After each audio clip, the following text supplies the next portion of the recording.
Vamos a abrir nuestras Biblias en esta noche, queridos hermanos, en el libro de los Hechos de los Apóstoles y el capítulo 1. También unos pequeños versos en el 3 y en el 4, pero comenzando en el 1 y los versos 1 al 9. En el primer tratado, oh Teófilo, hablé acerca de todas las cosas que Jesús comenzó a hacer y a enseñar hasta el día en que fue recibido arriba después de haber dado mandamientos por el Espíritu Santo a los apóstoles que había escogido, a quienes también después de haber padecido, se presentó vivo con muchas pruebas indubitables, apareciéndoseles durante 40 días, y hablándoles acerca del reino de Dios. Y estando juntos, les mandó que no se fueran de Jerusalén, sino que esperasen la promesa del Padre, la cual les dijo: oísteis de mí, porque Juan ciertamente bautizó con agua, mas vosotros seréis bautizados, por favor, no con. No hay tal cosa en toda la Biblia que yo sepa como el bautismo del Espíritu Santo. Es siempre bautismo en el Espíritu Santo. Tremendamente importante. Vosotros seréis bautizados en el Espíritu Santo dentro de no muchos días. Entonces los que se habían reunido le preguntaron diciendo: Señor, ¿restaurarás el reino a Israel en este tiempo? Por favor, notad esta pregunta también. Señor, ¿restaurarás el reino a Israel en este tiempo? Y les dijo: no os toca a vosotros saber los tiempos o las sazones que el Padre puso en su sola potestad, pero recibiréis poder cuando haya venido sobre vosotros el Espíritu Santo, y me seréis testigos en Jerusalén, en toda Judea, en Samaria y hasta lo último de la tierra. Capítulo 3, verso 19. Así que arrepentíos, sermón de Pedro, parte del discurso de Pedro, capítulo 3, después de la curación del cojo, que estaba a la puerta del templo que se llama La Hermosa. Así que arrepentíos y convertíos para que sean borrados vuestros pecados, para que vengan de la presencia del Señor tiempos de refrigerio, y Él envíe a Jesucristo, que os fue antes anunciado, a quien de cierto es necesario que el cielo reciba hasta los tiempos de la restauración de todas las cosas, de que habló Dios por boca de sus santos profetas, que han estado desde tiempo antiguo. Capítulo 4. Versos 1 al 4. Hablando ellos al pueblo, vinieron sobre ellos los sacerdotes, con el jefe de la guardia del templo y los saduceos, resentidos de que enseñasen al pueblo y anunciasen en Jesús la resurrección de entre los muertos. Y los echaron mano y los pusieron en la cárcel hasta el día siguiente, porque era ya tarde. Pero muchos de los que habían oído la palabra creyeron, y el número de los varones era como 5,000. Que el Señor bendiga su palabra en nuestros corazones en esta noche. El título de esta noche realmente es el mensaje y su respuesta. Y a lo mejor después del mensaje de ayer algunos podrían haber pensado: pues este hombre va a seguir adelante con Romanos. Y se podía haber hecho, desde luego. Pero vamos a ir con Hechos en esta noche y ver algunas lecciones interesantes en este gran libro que ya fue mencionado en el culto anterior por Jorge Berwer, y he leído incluso uno de los versículos que él ha mencionado. Un gran libro que contiene el mensaje que los primeros cristianos fueron divulgando por todo el mundo. Ahora, yo creo que el que más o el que menos que está aquí presente en esta noche conoce bien al libro de los Hechos de los Apóstoles.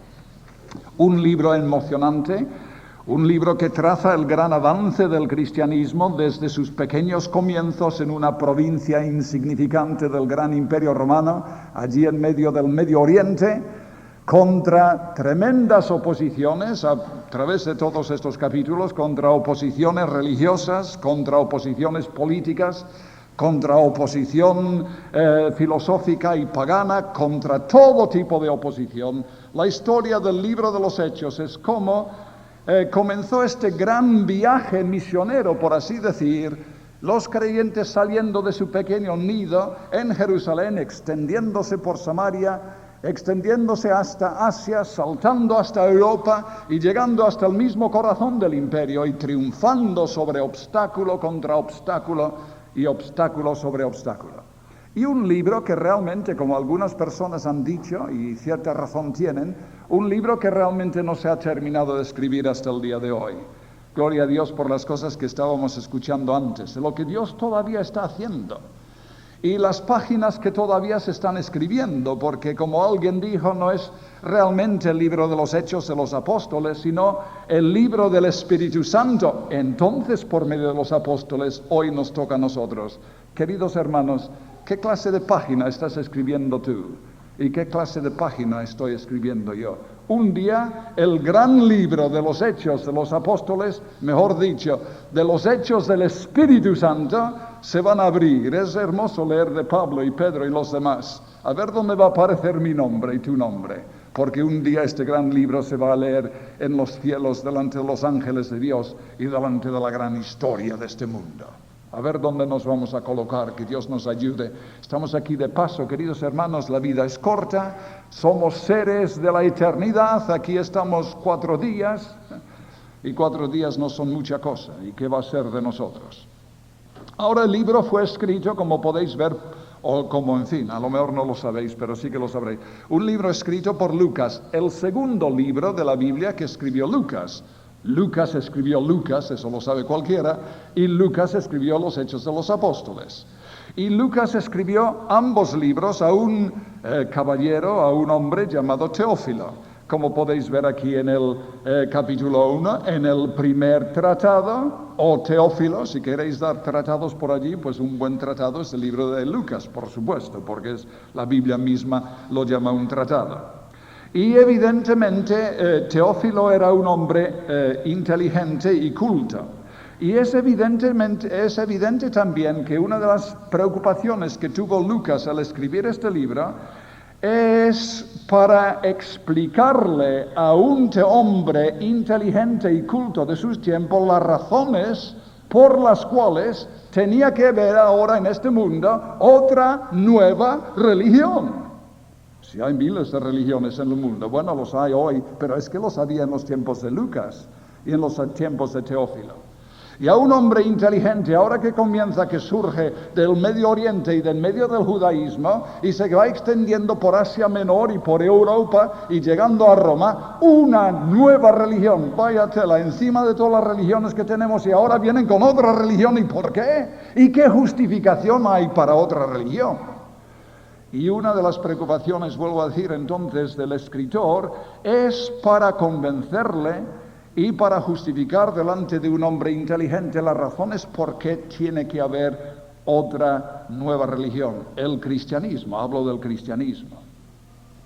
Y si vas a convencer hombres inteligentes hasta el día de hoy, tendrás que saber por qué el mensaje cristiano es un mensaje único, porque estamos rodeados de 50.000 religiones en el día de hoy y no es sorpresa, en fin, no es cosa desconocida por ninguno de vosotros que sois españoles hasta la médula, que aquí este país ha sido considerado cristiano durante siglos. Cuando yo pensé a salir a la obra del Señor en España, me decían personas, pero vete a los países paganos, a España, si para España ya es un país cristiano.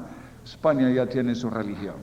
Y entonces Lucas se esfuerza por definir cuál es el cristianismo y cómo se distingue de las demás religiones y cuáles son las cosas, las facetas del cristianismo que no hay en ninguna religión y cómo es, por lo tanto, superior a todos los mensajes que van flotando por allí en el aire.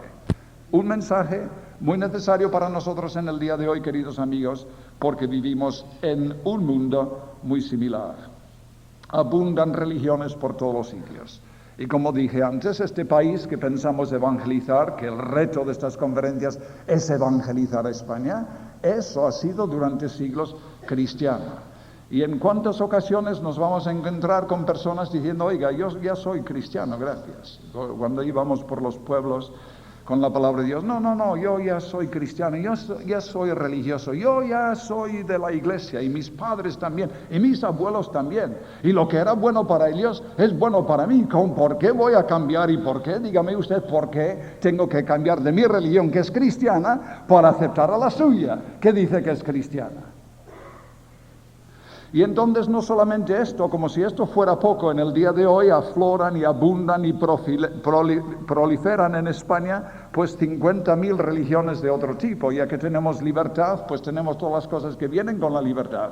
Y los mormones andan por allí con su mensaje, y los testigos de Jehová con su mensaje, y los gurús con su mensaje, y los niños de Dios con su mensaje, y los de la meditación trascendental con su mensaje, y yo no sé cuántas otras cosas habrá. Y la tendencia de muchas personas en el día de hoy sería tal vez la tendencia de un Teófilo.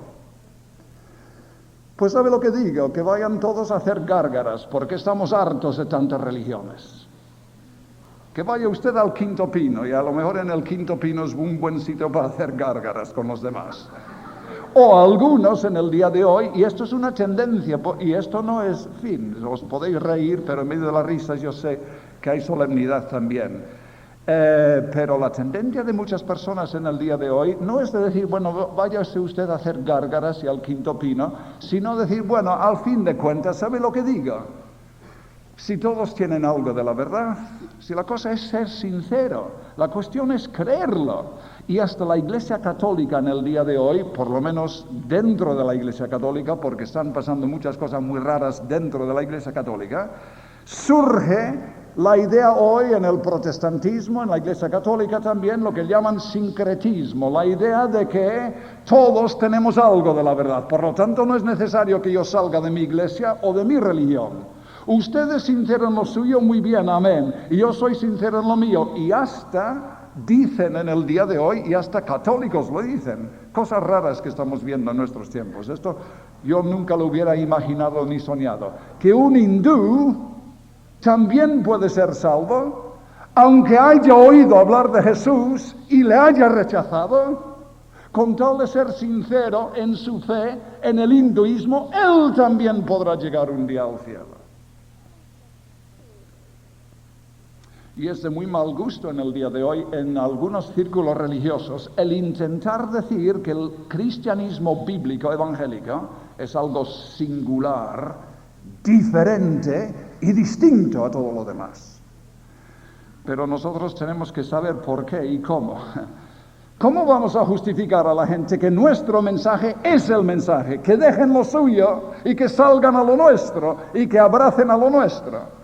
Tendremos que conocer muy bien nuestro mensaje y tendremos que saber por qué es diferente y en qué es diferente y cuáles son las bases esenciales de nuestro mensaje y cómo esto es diferente a lo que ofrece el catolicismo o el hinduismo o el budismo o cualquier otra cosa que puedes mencionar por allí.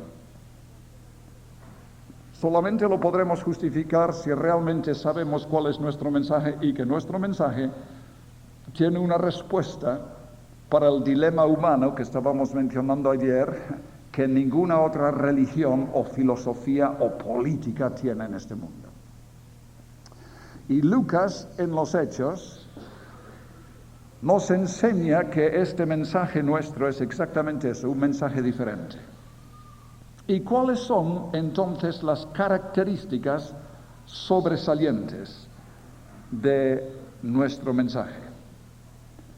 Porque una cosa que sale muy claramente en esta epístola, en este libro, es que Lucas está intentando enseñar las características sobresalientes, esenciales y básicas del cristianismo. Yo quisiera, en el tiempo que tenemos en esta noche que consideráramos tres básicas y fundamentales y ver cómo estas cosas salen a flor de piel aquí en estos primeros capítulos del segundo escrito de Lucas en los Hechos de los Apóstoles. La primera cosa, queridos hermanos, ya sé que vosotros sabéis estas cosas, pero vamos a rememorarlas y pensar en las implicaciones de estas cosas también, que son muy grandes. Lucas está enseñándonos Y viene como consecuencia en los primeros capítulos de los Hechos de los Apóstoles el primer gran choque del cristianismo. ¿Con quién? Esto es interesante. ¿Sabéis vosotros, sin ahora mirar la Biblia, el cristianismo naciente que sale de Jerusalén, que sale por Samaria, que sale por el mundo, el primer gran choque contra quién fue? O diréis el poder político, o el paganismo. No, no, señor. El primer gran choque viene con el judaísmo mismo. El primer choque de frente es con el judaísmo. Y de este choque y el gran debate que surge como consecuencia, sale la primera gloriosa característica del cristianismo. Es, en contraste con el judaísmo de los saduceos, un mensaje sobrenatural. Sobrenatural. Esto es lo que hemos visto en el capítulo 4. Mira, hablando ellos al pueblo, vinieron sobre ellos los sacerdotes, con el jefe de la guardia del templo y los saduceos, resentidos de que enseñasen al pueblo y anunciasen en Jesús, la resurrección de entre los muertos. Y Lucas nos hace ver aquí que los principales en este gran primer encuentro, este gran primer choque, los principales en este asunto eran los saduceos. Hablando ellos al pueblo, vinieron sobre ellos los saduceos con el jefe de la guardia del templo y los sacerdotes y saduceos, resentidos de que enseñasen al pueblo y anunciasen en Jesús la resurrección. Saduceos. Y su problema, que se estaba enunciando en el Señor Jesucristo, la resurrección. Y prominentes en este gran choque, vuelvo a decirlo, los saduceos. Ahora, ¿por qué esto tiene importancia? Por una razón muy sencilla, y esto sale más adelante en el libro de los Hechos de los Apóstoles. En el capítulo 23 y en el versículo 9, los saduceos, hombres muy religiosos, teólogos de la Santa Madre Iglesia judaica, si queréis, pero hombres que no creían en lo sobrenatural. Aquí está el problema y por eso viene el gran choque principal entre el cristianismo naciente y la religión establecida del país donde estaban, la religión que ostentaba ser de Dios con todas las de la ley, y tiene este primer encontronazo con el cristianismo que surge en estos días, porque los principales que manejaban este asunto esencialmente no eran sobrenaturalistas. Los saduceos no creían en ángeles, no creían en espíritus, no creían en resurrección, no creían en una vida después de esta. Decían que creían en Dios. Yo no sé cómo podían compaginar las dos cosas. Los saduceos eran hombres de este mundo y su religión era para ahora y para hoy y para aquí. Y después no hay nada, cuando muera se acabó. Y por eso estaban resentidos que en Jesús predicasen la resurrección. Oiga, no hay tal cosa. Eso va en contra de nuestra cosmología, podían haber dicho. Los saduceos eran los antiguos teólogos liberales y modernistas de nuestros tiempos. Verdaderamente que no hay nada debajo del sol que sea nuevo. Los liberales y modernistas el día de hoy creen que tienen una teología moderna y liberal y del siglo XX, pero es simplemente la teología vieja de los saduceos del primer siglo. Ellos eran también de este tipo, no creían en un mensaje sobrenatural. El cristianismo en contraposición, vuelvo a decirlo, al judaísmo de los saduceos, es una religión sobrenatural. Ahora, ¿en qué sentido? Ahora vamos a ir por pasos y ver las etapas que salen aquí en estos primeros capítulos. En el capítulo 2, como vosotros sabéis muy bien, tenemos el primer gran sermón de Pedro. Y el quiz de este sermón gira alrededor de la persona del Señor Jesucristo. Ha habido recientemente en nuestro mundo, señores, una persona singular. La gran cuestión es, ¿quién era Jesús de Nazaret? Allí está la cuestión. Algunos de nosotros hemos llegado a nuestra decisión y conclusión. Algunos de ustedes no pueden aceptarlo. Ahora vamos a ver, ¿quién es Jesús de Nazaret? Y el argumento del apóstol Pedro en este primer gran sermón es: señores, Jesús de Nazaret no es simplemente un mero hombre que estuvo andando por nuestras calles, ensuciándose los pies con el polvo de nuestras calles como nosotros. Jesús de Nazaret no es simplemente un gran profeta, muchos le tenían como profeta, no simplemente un gran líder religioso. Jesús de Nazaret, como estábamos diciendo el otro día, mensaje de Pedro aquí, énfasis de estos primeros capítulos: señores, Jesús de Nazaret es el Mesías. Pero habiendo dicho esto no has dicho todo, porque sobre el asunto del Mesías también se discutía y había muchas opiniones sobre quién sería el Mesías y qué clase de persona sería y de dónde sería su procedencia. El mensaje clave del apóstol Pedro en el capítulo 2 es que es el Mesías, sí, pero es más que Mesías. Yo cuando estaba hablando de Mesías el otro día estaba uniendo las dos ideas, pero ahora tenemos que desgranarlas un poquito. Y vais a ver que el versículo clave aquí en este capítulo 2 y el primer sermón de San Pedro es el versículo 36. Y mirad el orden, por favor, de las dos palabras claves.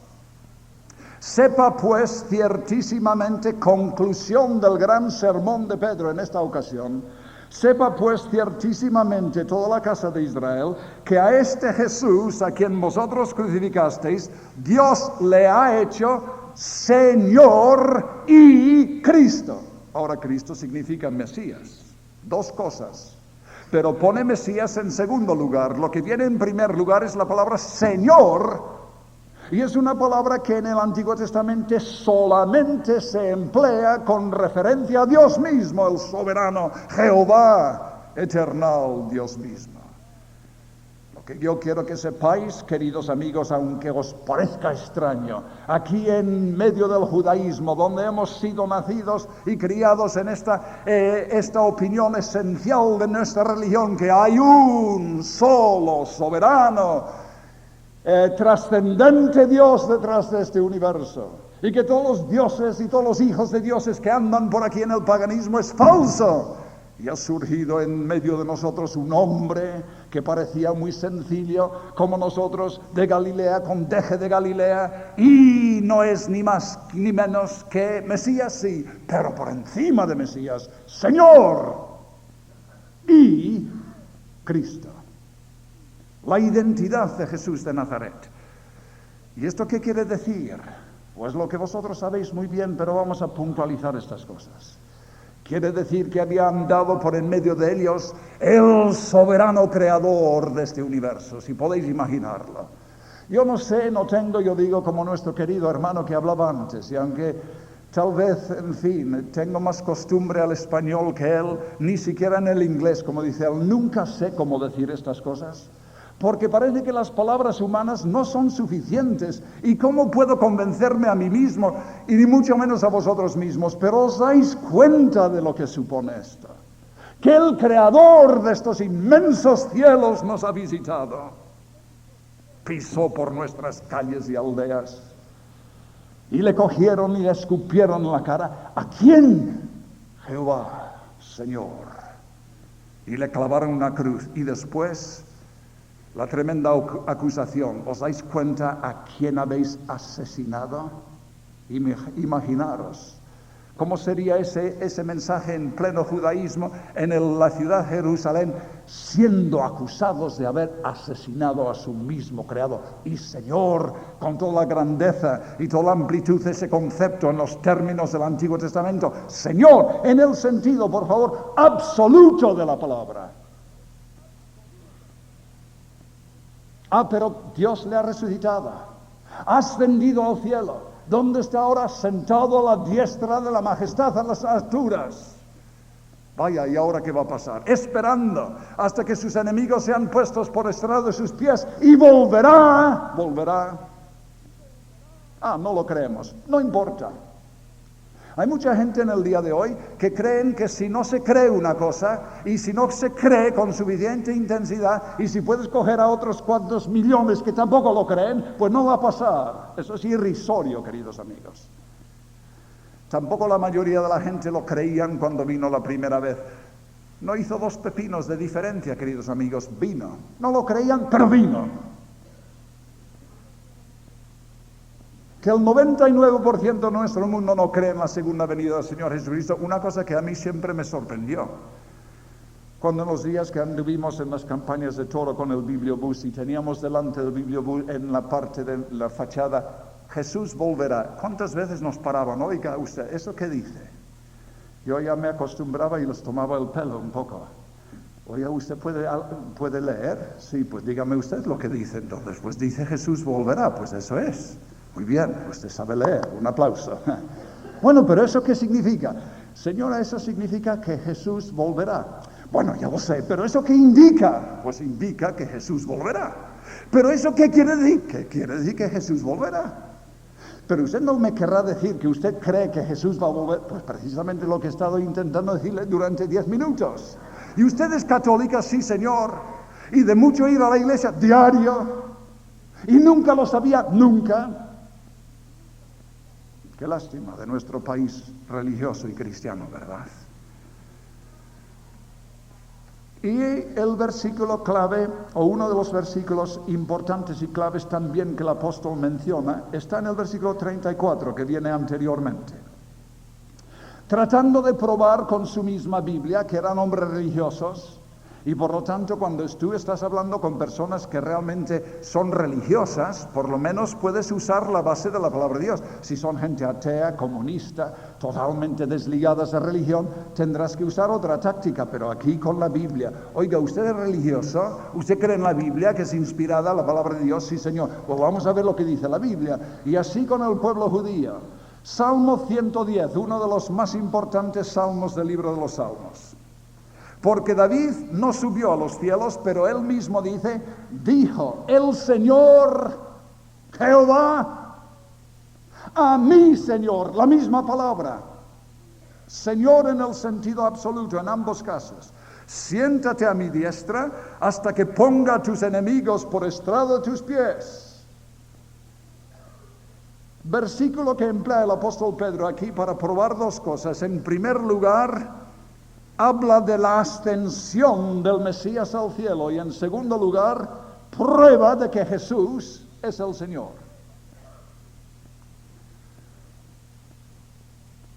Pedro tal vez estaría pensando en esos días no muy distantes cuando en algún momento en la presencia del Señor Jesucristo y parece que descendió un silencio sobre la muchedumbre que estaban allí y ellos también quedaron atónitos, boquiabiertos, pensando, ¿qué va a pasar aquí? ¿Qué va a salir de esto? Y el Señor en uno de sus muchos enfrentamientos con los líderes del pueblo judío, y allí estaban los fariseos, los doctores de la ley, la gente importante, los teólogos. Y el Señor les lanza una pregunta. Vamos a ver, decidme vosotros, el Mesías, cuando venga, no vamos a hablar de quién es el Mesías. Aquí no estoy hablando de mí mismo, dice el Señor, eso no importa de momento. Simplemente una cuestión teológica de importancia y de interés. El Mesías, cuando venga, ¿quién va a ser? ¿Hijo de quién? Pregunta difícil. Los rabinos y los sacerdotes y los teólogos habían discutido mucho sobre esto. Algunos decían una cosa y algunos decían otra cosa. Algunos decían que iba a ser otra persona como David o Salomón, un hombre de esta talla, un poco más grande. Otros decían que tendría que ser algo más, tal vez con un tinte de divinidad, pero no sabían y se discutía mucho. Y entonces decían, bueno, hijo de David. Por lo menos sobre este terreno estaban firmes y seguros. Y el Señor Jesucristo dice, pero entonces, vamos a ver, ¿cómo es que David, hablando en una ocasión, en las sagradas e inspiradas escrituras, hablando del Mesías, dice, el Señor dijo a mí, Señor, siéntate a mi diestra hasta que te ponga a tus enemigos por estrado de tus pies? Si Mesías, señores teólogos, es solamente un hombre, ¿cómo pudo David llamar a su hijo Señor? En primer lugar, porque en el Medio Oriente o en el Oriente en aquellos entonces, ningún padre jamás hubiese llamado a su hijo Señor. Todo lo contrario. Yo sé que hemos cambiado los términos en el día de hoy Y los padres casi quieren que doblegarse y decir Señor a sus hijos, pero no entonces, menos mal. Ojalá que estuviéramos viviendo un poco más en aquellos tiempos hoy en día también. Ni Jacob mismo hubiese llamado a José Señor cuando era dueño de Egipto. Así se hacen las cosas. Y mucho menos empleando un término que solo se emplea para Dios en el sentido absoluto. Oigan ustedes, entonces, ¿cómo es que David, hablando en el Espíritu, le llama Señor? Y no pudieron contestar. No pudieron contestar. Dios, inspirando a esos escritores en el Antiguo Testamento, mentalizándoles y preparándoles para este gran pensamiento, esta gran cosa magnífica, estupenda, que desborda el pensamiento humano, que cuando viniese Mesías sería Señor en el sentido absoluto de la palabra. Sería un trascendente ser divino, el trascendente ser divino, viniendo desde afuera de nuestro planeta Tierra, desde ese mundo invisible y sobrenatural, visitándonos aquí abajo, el Señor. El cristianismo, sí Señor, es un mensaje esencialmente sobrenatural, ya lo creo.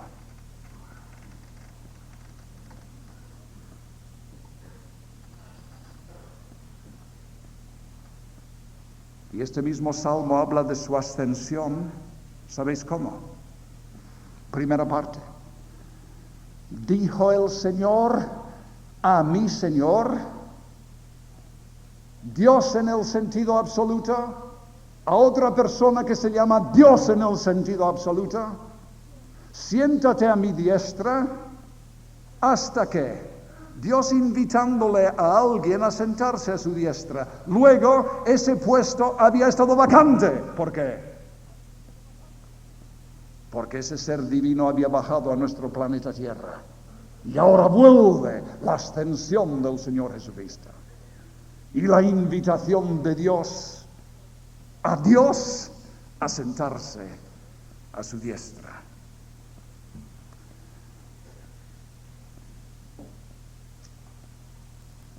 Esto es muy importante, que nosotros seamos plenamente convencidos de esto en los días en que vivimos, queridos amigos, porque estamos viviendo en días de una moderna teología, y yo no sé si hoy sois conscientes del hecho de que esto está invadiendo a la Iglesia Católica tan ortodoxa y tan clásica durante tantos siglos. La invasión de pensamientos modernistas dentro de la Iglesia Católica es una cosa asombrosa. De momento hay un cierto dique, porque este Papa que hay, iba a decir que tenemos, pero yo no le tengo, por lo menos. Yo me libro, o Dios me libre. En fin. Es muy tradicionalista y ortodoxo, pero hay una avalancha que va a venir muy pronto cuando se abran los diques, y es la antigua herejía de los protestantes de Inglaterra de hace muchos años también. Y estábamos diciendo hoy, esta misma mañana, en Marqués del Duero, en el Paralelo, que se llama ahora, que en Inglaterra recientemente se ha escrito un libro por 5 teólogos, no por 5 ateos, el mito de Dios encarnado. Ya con eso se dice todo, ¿verdad? Vaya libro. Y vaya problema tratar de leerlo y entender lo que ellos están tratando de decir. La moción es que hoy en día vivimos en el siglo XX. Hoy en día tenemos que tener una religión a tono con los sentimientos y los conceptos culturales de nuestro entorno y de nuestro día. La idea es de tener un cristianismo que es intelectualmente honesto, a frases que emplean en su palabra, como diciendo que el evangelio que nosotros hemos predicado durante siglos no es honesto intelectualmente hablando. Claro, si tú eres un hombre del siglo XX y quieres ser intelectual y honesto, dices, pues entonces vamos por aquí. Allí está el problema, pica el orgullo de la gente. Queremos ser hombres intelectuales del siglo XX y vivimos en un siglo en que entendemos cómo funciona nuestro cosmos y milagros no ocurren. Ayer os estaba hablando antes de ayer de un famoso obispo de Inglaterra, ahora os voy a hablar de otro, que también apareció esta vez por la pantalla de televisión, y esta vez me costó más no tirarle una silla. Oiga, ¿usted cree en milagros? No, señor, un obispo que no cree en milagros. Hombre, ¿y cómo usted no cree en milagros? Bueno, milagros de tipo psicosomáticos tal vez sí, pero lo que llaman en inglés nature miracles, los milagros de la naturaleza, como cuando Cristo multiplicó 5 panes y 2 peces, o anduvo sobre las aguas, o resucitó a muertos, o dio vista a ciegos que habían nacido ciego y que no tenían vista ni posibilidad. Eso no, ¿por qué no? Usted un obispo no lo cree. Hombre, esto dentro de nuestra cosmología en el día de hoy no podemos creer en estas cosas. Y por lo tanto ahora, primeramente comienzan con reducir la Biblia a una cosa no inspirada, sino solamente el producto de hombres que escribieron muy bien, pero a tono de las circunstancias de su día. Luego niegan milagros, luego niegan la divinidad del Señor Jesucristo y el nacimiento virginal, luego niegan la resurrección, niegan el valor del sacrificio de Cristo en la cruz y despojan el cristianismo de todo elemento sobrenatural. Y oiga, alguien dirá, ¿y con qué se queda si quitas todo lo sobrenatural del Evangelio? Hombre, pues nos quedamos con un cristianismo que el hombre de hoy puede aceptar. Y un momento, por favor, que nadie piense que yo estoy hablando de cosas raras o cosas que no tienen significado o pertinencia a nosotros. Estas cosas, si no han venido, y me consta que ya han venido, si sabéis dónde buscarlos, ya habréis detectado estas cosas y vendrán percolando estas ideas hasta las masas en la calle, porque se enseñan ya en las universidades y en los seminarios y sale también algunas veces por la televisión. Y nos vamos a tener que enfrentar un día de estos con la noción de un mundo que no acepta un mensaje sobrenatural, que lo quiere todo reducir a simplemente una cosa natural con explicaciones naturales. ¿Para qué sirve un evangelio así? Pues muy bien, muy bueno, sirve para mucho. ¿Para qué? Pues oiga usted, pues el sermón de la montaña es una ética muy bonita, ¿verdad? Ir por el mundo y predicar el sermón de la montaña, ¿no es bello eso? ¿No es una ética que se eleva por encima de todas las demás éticas, como el monte Everest sobre todas las demás montañas? Pues sí, señor, es bella ética.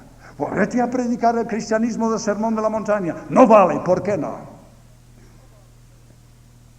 Por una sencilla razón, queridos amigos.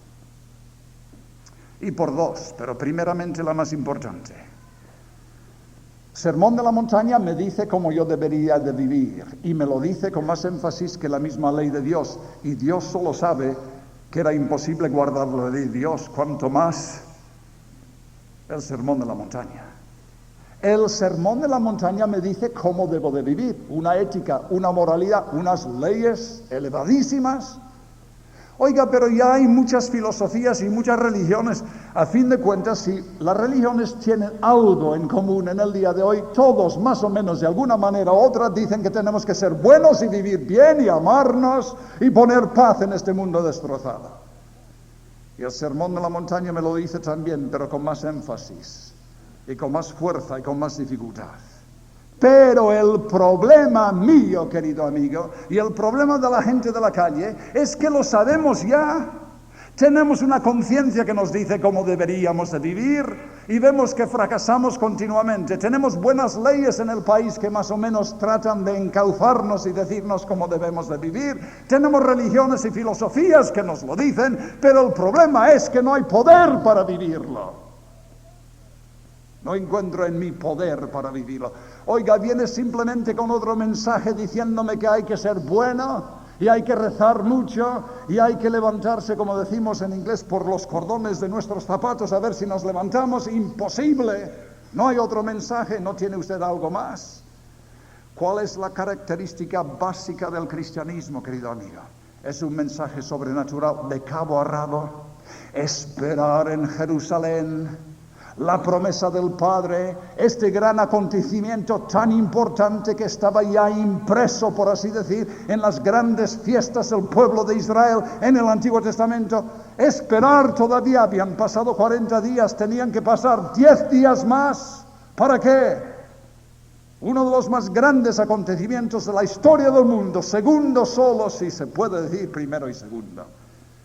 al acontecimiento de la encarnación de Cristo. Cuando Él vuelve al cielo, viene la tercera persona de la Santa Trinidad. Y viene por dos razones, como nos dice en el capítulo 5. Primeramente, para atestiguar el hecho de que ha sido recibido a la diestra de Dios. ¿Cómo puedo saber que ha sido sentado a la diestra de Dios? El Espíritu Santo ha sido mandado en primer lugar como testimonio divino que Cristo está sentado a la diestra de Dios. ¿Lo sabíais? Y en segundo lugar, para darme algo que ninguna filosofía y ninguna religión jamás ha podido dar. ¿Qué? Un poder que no tenía antes. ¿Cuál es este poder? Para comunicarme la misma vida de Dios. Y otra vez me encuentro en una de estas ocasiones tan frecuentes. ¿Cómo con simples palabras describir lo que significa esto? Que la tercera persona de la Santa Trinidad haya venido a este mundo y yo haya sido de alguna manera bautizado en el Espíritu, incorporado en Dios, y Dios me haya comunicado su misma vida y su misma naturaleza y deseos y potencia y posibilidades para hacer lo que antes nunca pude hacer.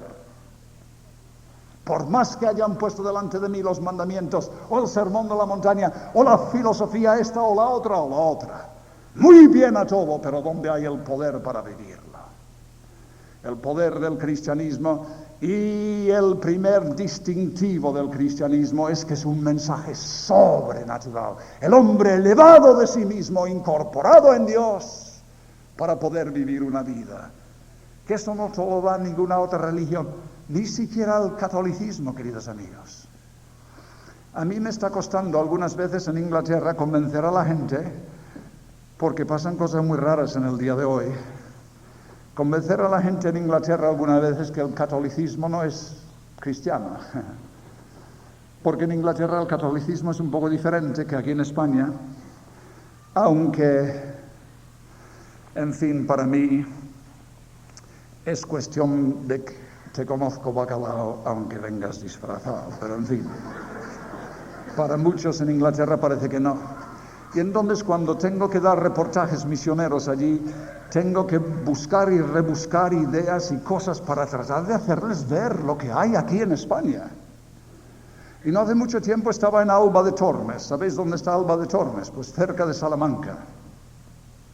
¿Sabéis por qué es famoso Alba de Tormes? Pues porque allí están los restos, si queréis verlos, yo los he visto, parece mentira que estas cosas existen hasta el día de hoy. Los restos, dicen, del brazo y del corazón de Santa Teresa de Jesús, los he visto. Hay que pedir al sacerdote que vaya con la llave y abra unas compuertas y te lo deja mirar como si estuvieras viendo una cosa, en fin, venido del otro mundo. Cuando yo lo visité, el Papa estaba para venir y para venerar a esas reliquias.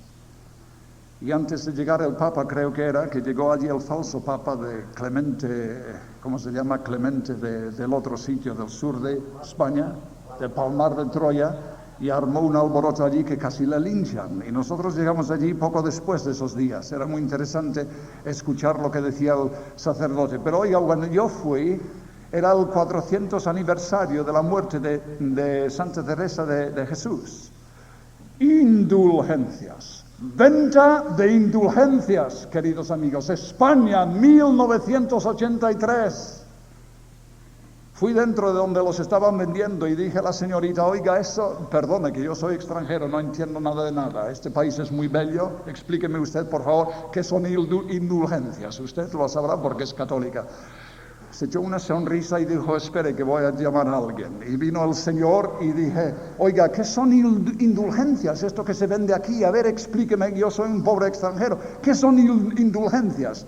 Se rascó la cabeza bastante y dijo, pues mire usted, en la iglesia hay un sacerdote, vaya usted a hablar con el sacerdote. Indulgencias. En España en el 1983. En Pontevedra también entré en una iglesia y allí un retablo de almas en el infierno con las llamas y allí una caja donde tenías que depositar tus pesetas o lo que fuera, para que salieran las almas del infierno, no del infierno, del purgatorio. Y también anunciando que en Santiago de Compostela también era el santo jubileo, yo no sé qué cosa rara, y haciendo peregrinaciones allí, como venerando los restos de Santa Teresa de Jesús en Alba de Tormes, y orando a la Virgen y al Papa, y bendiciendo esto, y haciendo los sacramentos, yo no sé qué más cosas, ganadas indulgencias. ¿Sabéis lo que son indulgencias? Si se puede decir que en Europa comenzó la reforma por causa de indulgencias. Y fue a causa de las indulgencias que se vendían como comercio en Europa que Lutero clavó sus 95 tesis a la puerta de la iglesia de Wittenberg. Y comenzó el gran movimiento de la reforma que libertó almas. Es todo este sucio comercio. Pero en el fondo, queridos amigos, indulgencias es sacarte pagando del purgatorio. No vamos a hablar de lo comercial que es esto, pero simplemente las razones que hay detrás de esto. ¿Sabéis cuáles son las razones profundas? Porque en el fondo, lo digan como lo digan y lo pronuncien como lo pronuncien, en el fondo el catolicismo es un mensaje de obras. No tienes mayor esperanza que llegar al purgatorio y después te sacarán los que pueden pagar suficiente dinero. Y tendrán que pagar mucho. En Pontevedra hice un cálculo que si hacías lo que ellos decían cada día de un año, podías ganarte 300 años de indulgencias del purgatorio. Y podías pensar, 300 años, un año, un día, cada día durante un año. Pues vaya, un esfuerzo, pero 300 años. No te ilusiones, queridos amigos.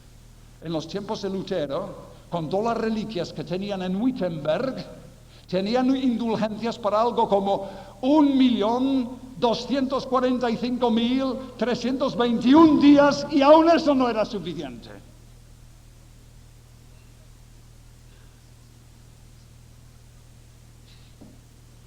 El mensaje cristiano es un mensaje sobrenatural. Es un mensaje que habla del poder de Dios que vino a este mundo para salvarnos con su propia sangre en la cruz. Es el mensaje que alguien que resucitó y ascendió al cielo y en esa resurrección ha dado fe del hecho primero, que Él es el Hijo de Dios, declarado Hijo de Dios con poder, según el Espíritu de Santidad, por la resurrección de entre los muertos.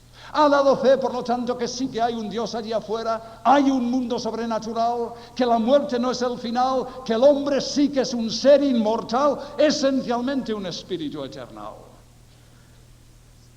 Que hay un poder que viene de Dios mismo por su Espíritu Santo para transformar, regenerar, levantar hombres y mujeres, restaurar la comunión con Dios y dar seguridad de salvación hoy. Y eso lo da el mensaje evangélico cristiano y ningún otro.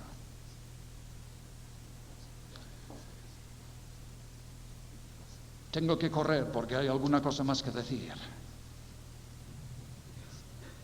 En segundo lugar, nuestro mensaje es un auténtico mensaje de perdón personal.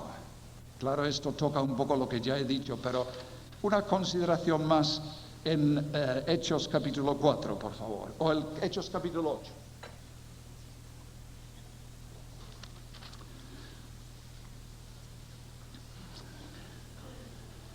Un gentil harto de la idolatría grosera e inútil del mundo gentil, con sus miles de dioses y sus perversiones y sus inmoralidades y sus asquerosidades y su inutilidad. Un gentil harto de todo esto, buscando en Jerusalén el centro del testimonio de Jehová, el mensaje, las respuestas a sus intranquilidades. Y en Jerusalén, a pesar de todo lo que estaba pasando allí, todavía había un testimonio, pero no podemos entrar en detalles ahora, un doble testimonio, el testimonio de las Sagradas Escrituras, que él había comprado un fragmento y venía en su carro pues leyéndolo, uno de los testimonios brillantes del pueblo judío en medio de los pueblos gentiles, y el templo y todo lo que eso significa, pero no podemos entrar en esto ahora. y había comprado una copia de la Biblia y estaba leyendo el maravilloso pasaje de Isaías 53, de alguien que fue herido por nuestras rebeliones, molido por nuestros pecados, el castigo de nuestra paz sobre él, y por su llaga fuimos nosotros curados. Y no entendía de quién hablaba el profeta aquí. ¿Esto era simplemente poesía? ¿Esto era simplemente imaginación? ¿O esto era lo que dicen los judíos o el pueblo gentil, el pueblo de Israel hasta el día de hoy, algunos de ellos? No, esto es de alguna manera los sufrimientos del gran pueblo israelita, sufriendo y haciendo con sus sufrimientos cierta expiación por los pecados del mundo. Señores, ni siquiera pueden hacer expiación de sus propios pecados. ¿Cómo van a hacer expiación de los pecados del mundo? ¿De quién habla el profeta? ¿O no es literal? ¿O hay que desmitificarlo? ¿O no cabe dentro de nuestra cosmología en el día de hoy? Y comenzando en ese pasaje, no hemos de pensar que se detuviera solamente en ese pasaje, comenzó a hablarle de Jesús. Y como Jesús, el Hijo de Dios, había venido a este mundo y entonces aprendió una cosa que no hubiese aprendido si hubiese quedado 100 años en Jerusalén, hablando con los escribas y los teólogos. Sí, el testimonio de la palabra de Dios, sí, el testimonio del templo hacia este concepto absolutamente básico y principal de un trascendente, solo, soberano, sobrenatural Dios, sí.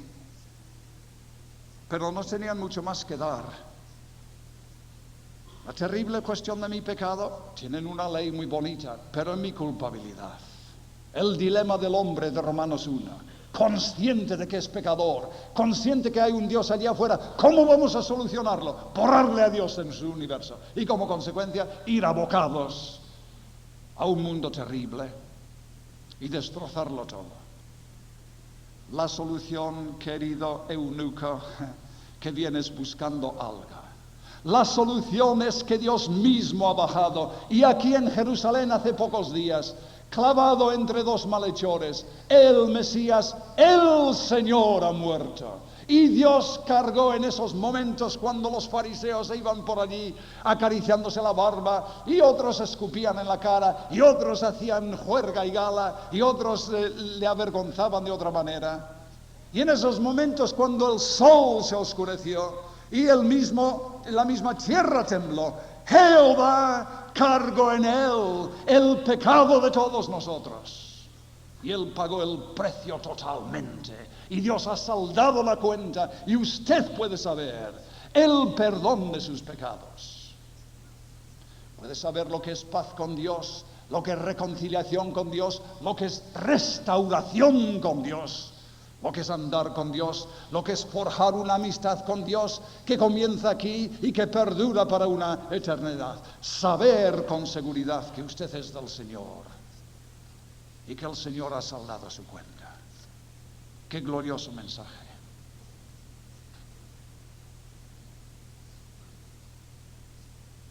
¿Os habéis preguntado alguna vez por qué sale del judaísmo en este momento de la historia algo que nunca había salido antes? Sale una gran avalancha de obra misionera saliendo de Jerusalén, por Judea, por Samaria, por Asia, saltando hacia Europa. Sale una avalancha de movimiento misionero con fuego, con poder, con ímpetu irresistible, en contra de todas las oposiciones políticas, religiosas, paganas, filosóficas, todo lo que podía echar Satanás en su cara. Un tremendo movimiento misionero que nadie lo pudo parar. ¿Por qué salió del judaísmo? ¿Os dais cuenta? Sale del judaísmo, con las escrituras de los judíos, apóstoles que eran judíos hasta la médula, que creían en todo lo que decían los antiguos profetas del Antiguo Testamento. Sale del judaísmo ahora. ¿Y por qué no salía antes? ¿Por qué los judíos nunca desencadenaron antes un gran movimiento misionero como estos? ¿Tenían la Biblia? ¿Por qué no fueron por todo el mundo?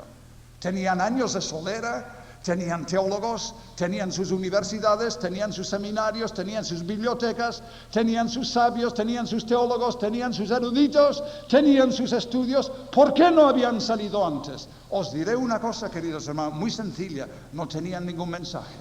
Hombre, ¿cómo no tuvieron ningún mensaje? ¿Por qué mensaje tenían?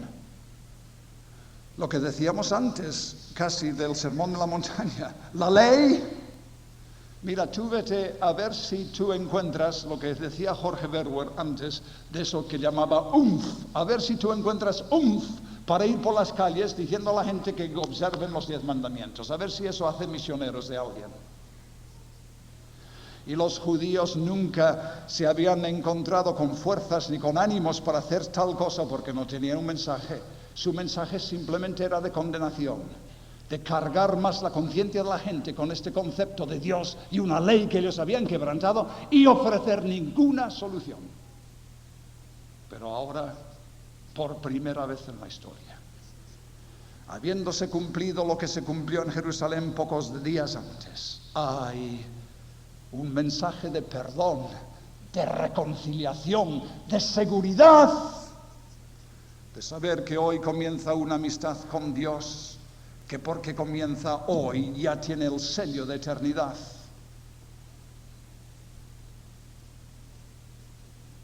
Hizo el Señor Jesucristo en una ocasión cuando estaba hablando con sus enemigos. ¿No os acordáis que Dios dijo: yo soy el Dios de Abraham, de Isaac y de Jacob? Dios no es Dios de los muertos, pero de los vivos. ¿Qué significa esto?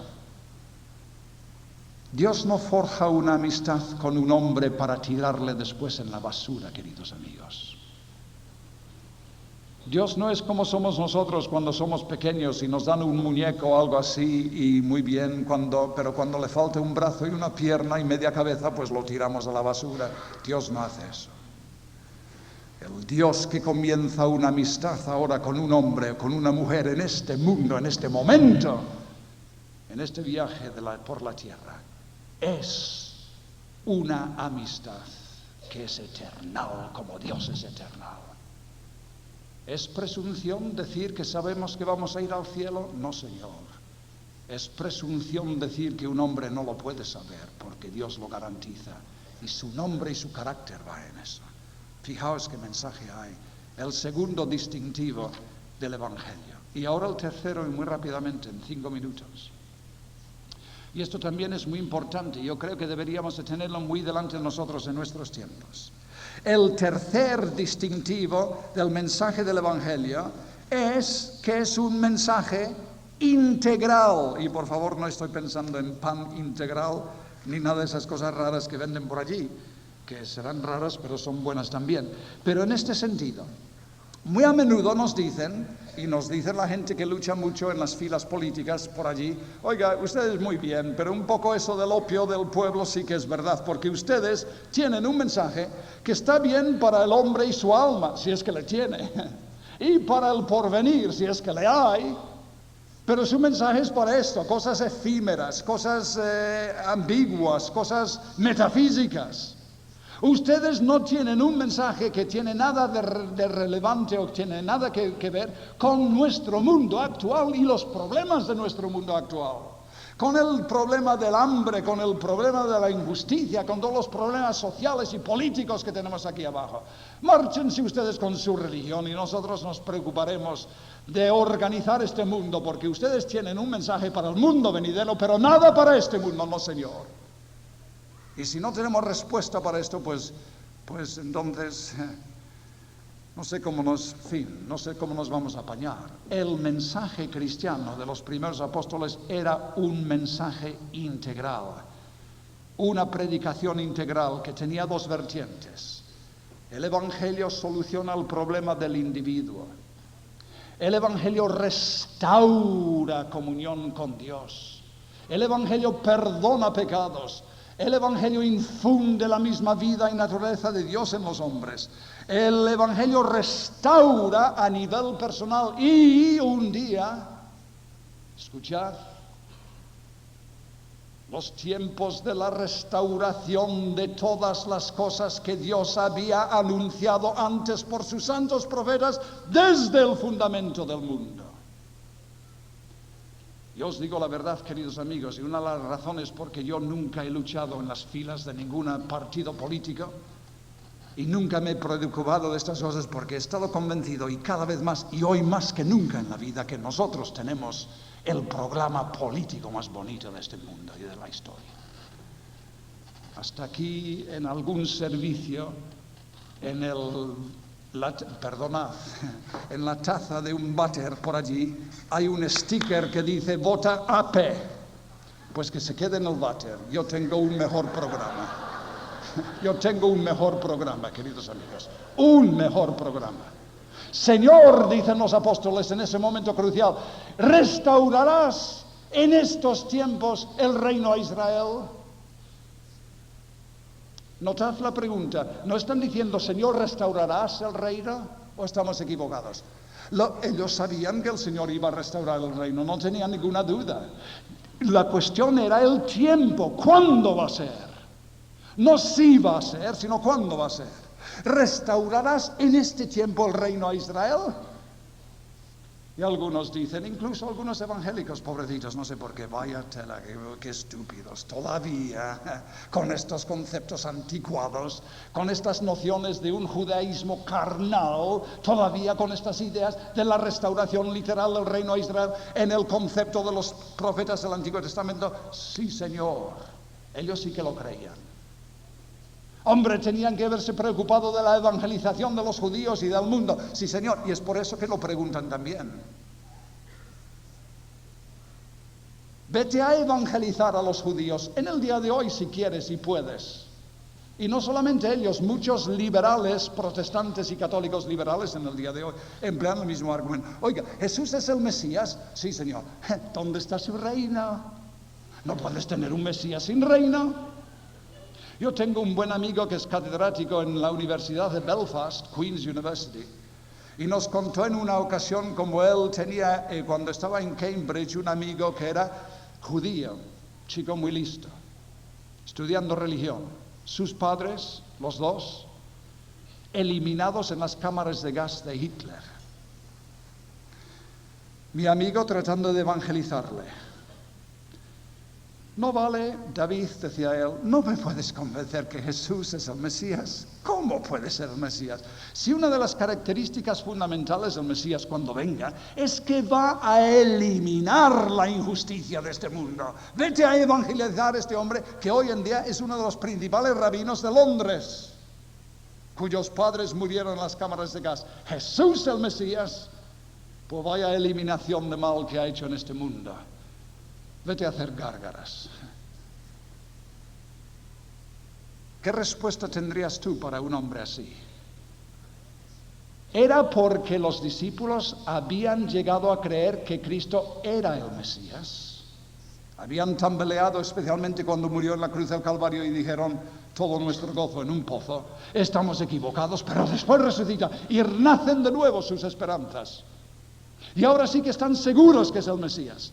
Y es porque creen en el Antiguo Testamento a rajatabla y literalmente que están diciendo ahora, Señor, ¿cuándo?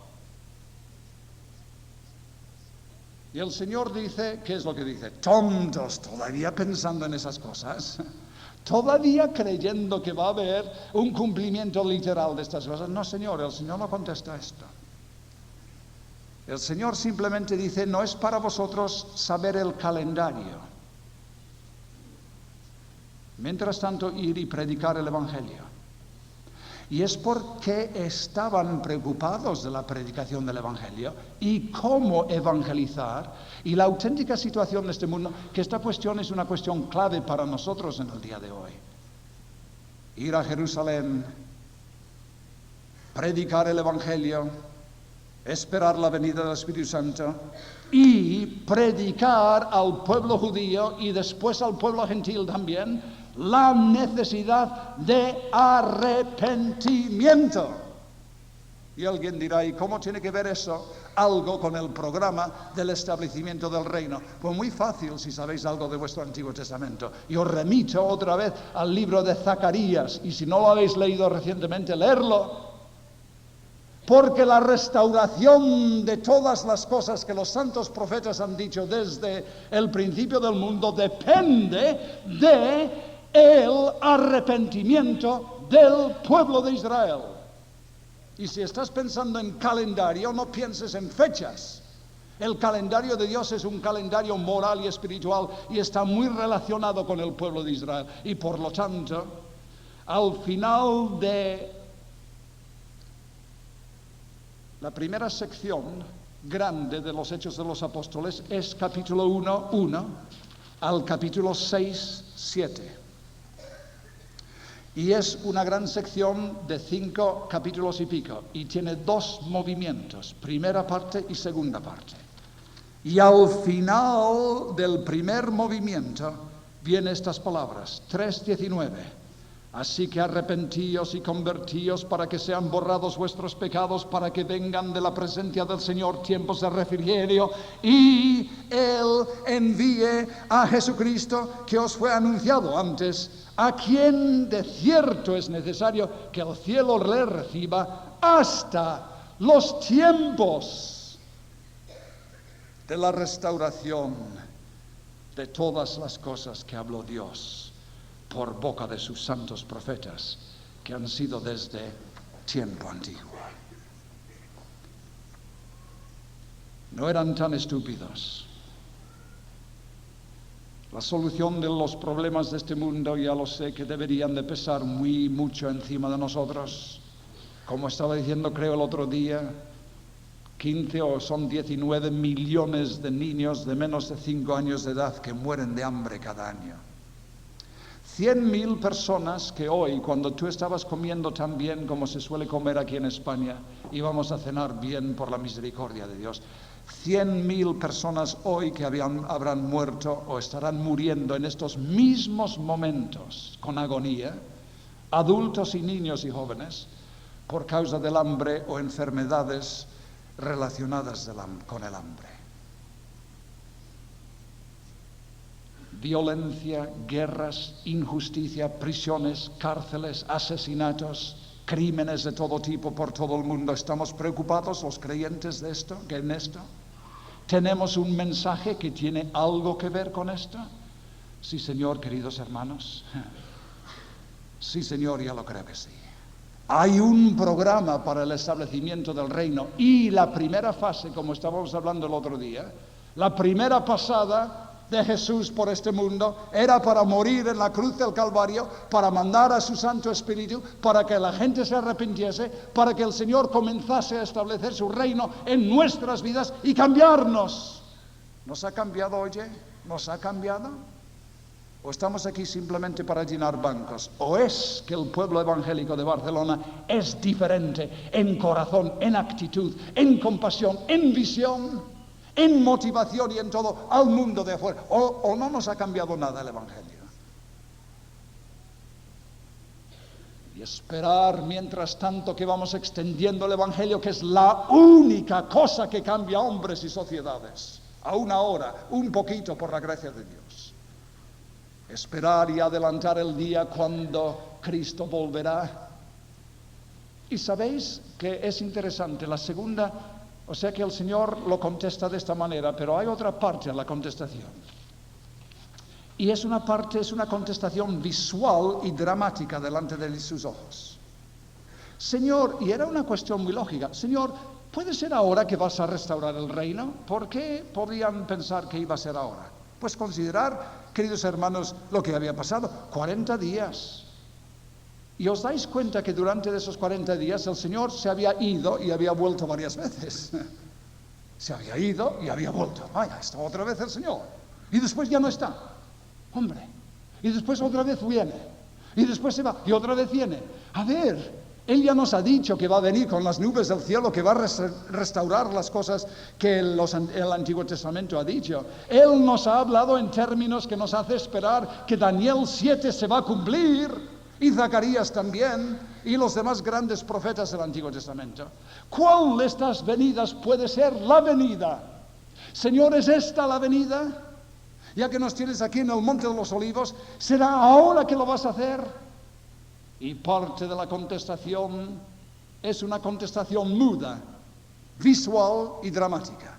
Según estaba allí, se levanta de ellos, es ascendido delante de sus ojos, ellos con los ojos abiertos y la boca abierta, y de repente una nube le recibe de su vista.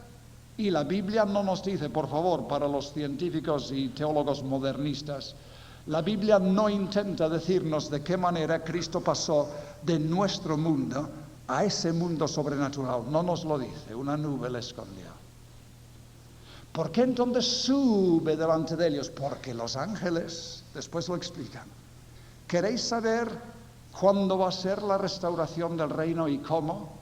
¿Queréis tener una indicación exacta cómo va a ser y cuál va a ser la señal que precede este gran hecho? Pues mira, este Jesús que habéis visto ir delante de vuestros ojos desde el Monte de los Olivos, entre nubes, así vendrá, como vosotros le habéis visto ascender al cielo. Y un día podrías estar en Jerusalén en el día de hoy y posarte encima de la gran explanada del templo y mirar por el monte Cedrón al Monte de los Olivos y pensar, allí estuvo el Señor hace 2000 años, de allí subió al cielo. Y Zacarías dice que sus pies se afirmarán sobre el Monte de los Olivos. Y Cristo había dicho, como Daniel 7 dice también, vendrá con las nubes del cielo. Y los reinos de este mundo serán los reinos de Dios y de su Cristo. Y habrá en este mundo, queridos amigos, y esto es nuestro evangelio. ¿Lo predicamos mucho? Creo que casi nos estamos avergonzando de cosas proféticas en el día de hoy, olvidándonos. Es nuestro evangelio, es un evangelio integral. Tenemos un programa político, ya lo creo que sí, y que los demás se queden en el váter, porque un día allí van a terminar y Cristo va a reinar y va a gobernar sobre este mundo. Tengamos entonces coraje de ir por todo el mundo y predicarlo. Amén.